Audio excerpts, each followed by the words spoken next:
Assalamualaikum warahmatullahi wabarakatuh.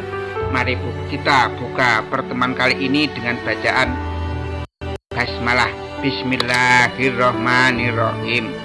Anak-anakku, di dalam pembelajaran tentang panca indera, kami sebut panca karena 5 panca indera yang ada pada kita. Nah, yang sudah kita bahas pada pertemuan kemarin ya, yang pertama adalah indera penglihat. Ini indera penglihat itu atau mata kita. Lalu kita sudah membahas tentang indera pendengar, telinga kita. Nah, yang akan kita bahas pada pertemuan itu ya, kali ini adalah ini yang pertama, indera peraba atau kulit, indera pembau atau hidung, dan yang terakhir, yang kelima, indera pengecap atau lidah. 3 ini yang akan kita bahas pada pertemuan hari ini. Anak-anakku, yang panca indera yang ketiga ini adalah kulit. Ya, kulit. Kulit menentukan keindahan tubuh kita. Kulit menentukan keelokan tubuh kita. Ini kulit yang indah ini. Apa fungsi dari kulit pada tubuh kita? Nah, di dalam kulit kita ya, di dalam kulit kita itu terdapat reseptor yang peka terhadap rangsangan fisik, namanya mekanoreseptor, seperti sentuhan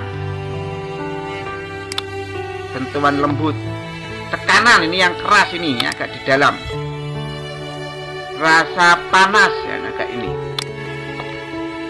rasa dingin, dan ini yang agak paling luar ini rasa sakit atau nyeri.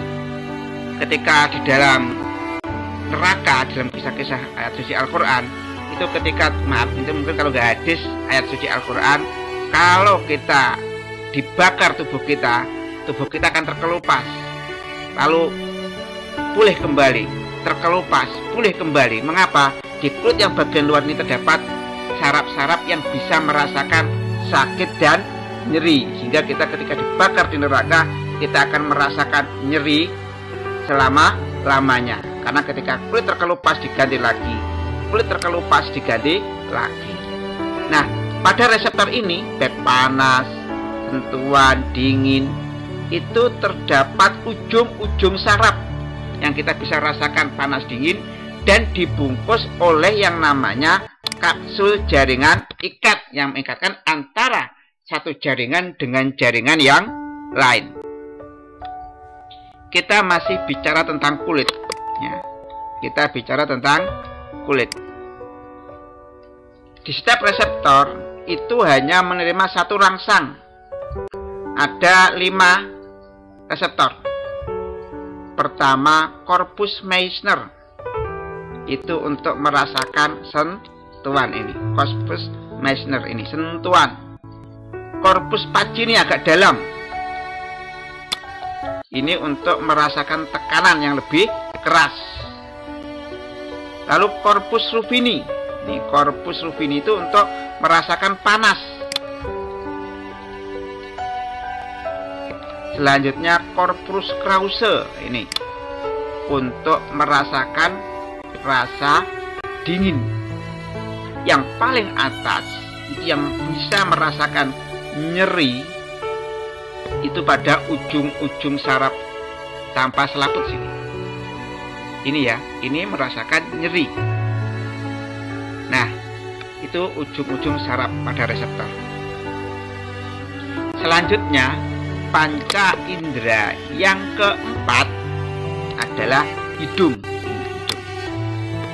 Hidung kalau mancung itu sangat menentukan keindahan wajah kita. Nah, apa fungsi dari hidung yang berkaitan dengan panca indera? Hidung itu berfungsi sebagai indera pembau karena terdapat serabut olfaktori.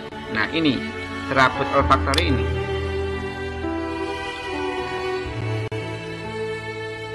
Nah, di sini berfungsi selaput olfaktori ini mendeteksi zat kimia dalam bentuk gas atau udara yang nanti akan dikirim ke otak.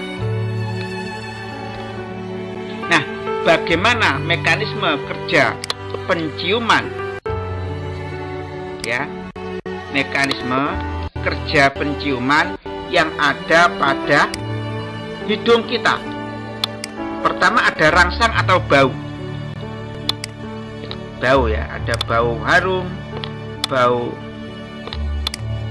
tidak enak seperti itu. Bau ini nanti akan masuk ke lubang hidung kita. Lubang hidung kita. Di lubang hidung maka akan masuk ke yang namanya epitel olfaktori. Ini jaringan paling luar dari olfaktori.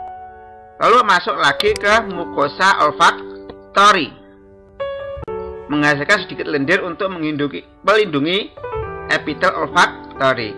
Baru masuk ke saraf olfaktori sini.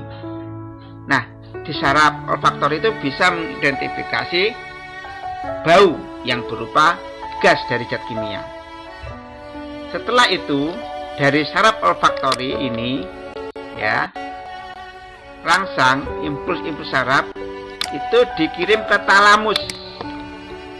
Dikirim ke talamus itu ke sini. Talamus itu otak yang ada bagian depan.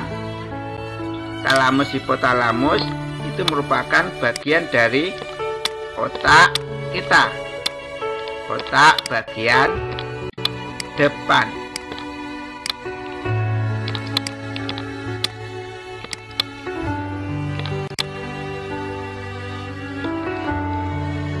Dikirim ke otak kita. Di sini akan disimpulkan bau apa ini, seperti itu.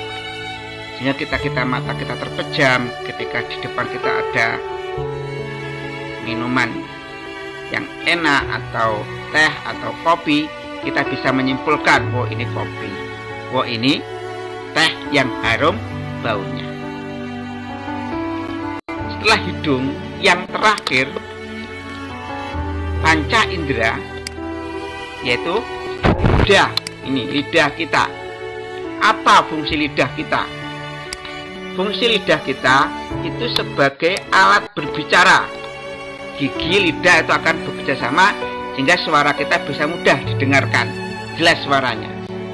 Yang kedua, fungsi lidah membantu mengatur letak makanan ketika dikunyah.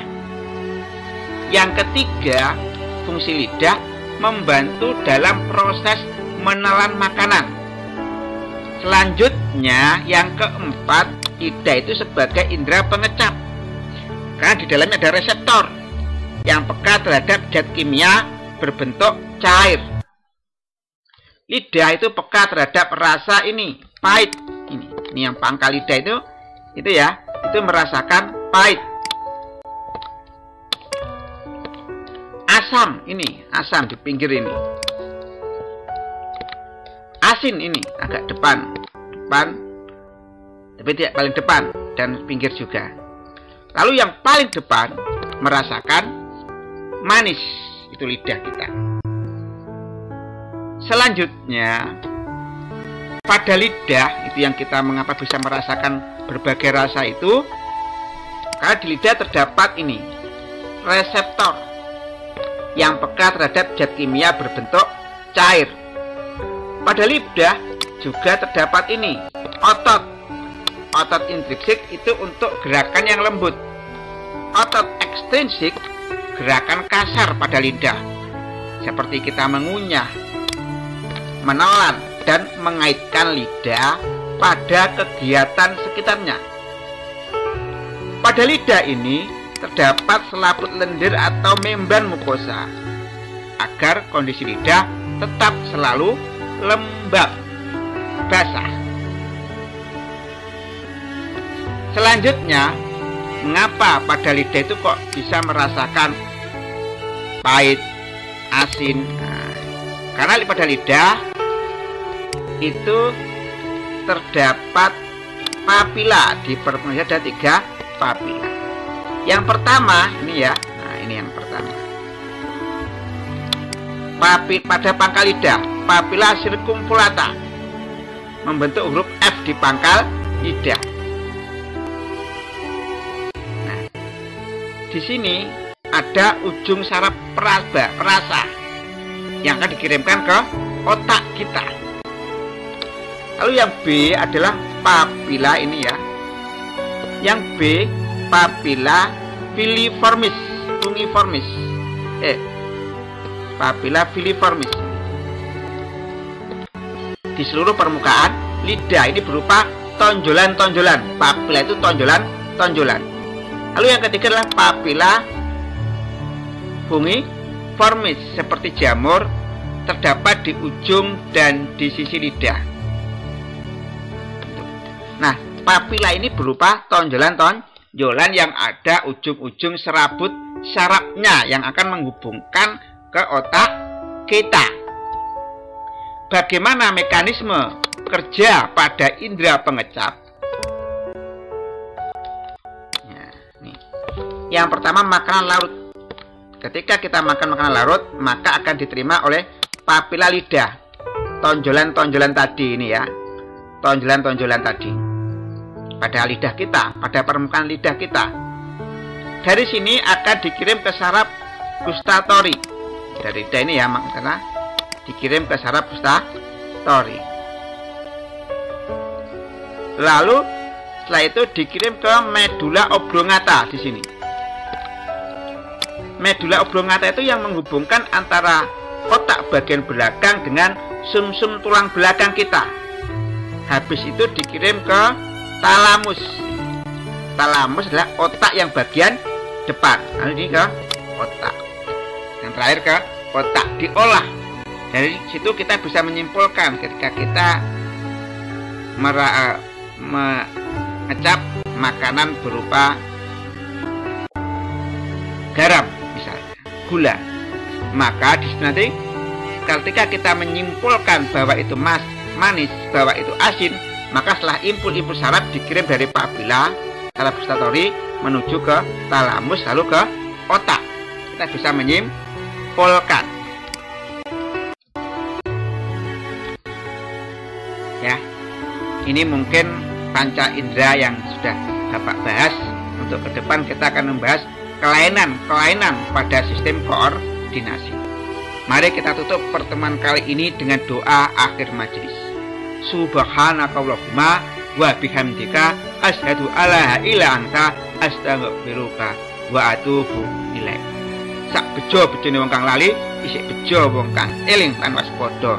Tansah urip kuwi nglakoni poso lan topo rame. Bila taufik wal hidayah, wassalamualaikum warahmatullahi wabarakatuh.